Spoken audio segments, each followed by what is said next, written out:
السلام علیکم ورحمۃ اللہ وبرکاتہ۔ معزز برادران اسلام، آج کے اس پروگرام میں آپ کو شب قدر کے مسئلے میں ایک دعوت فکر دینی ہے۔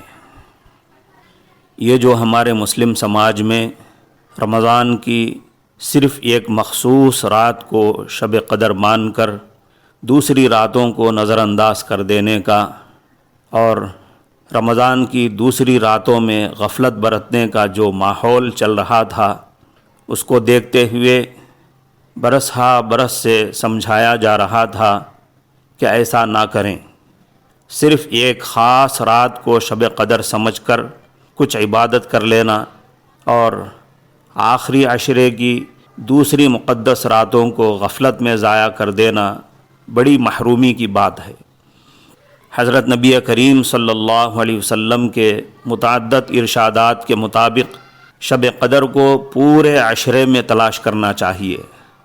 سال ہا سال کی لمبی مدت کی فضیلت پانے کا ذریعہ بننے والی شب قدر کو پانے کا مضبوط راستہ اور یقینی ذریعہ تو اعتکاف ہے۔ اعتکاف کر کے شب قدر کو پانے کی کوشش کریں۔ اگر یہ نہ ہو سکے تو کم سے کم طاق راتوں میں زیادہ عبادت کر کے شب قدر کو، اس کی فضیلت کو پانے کی کوشش کریں۔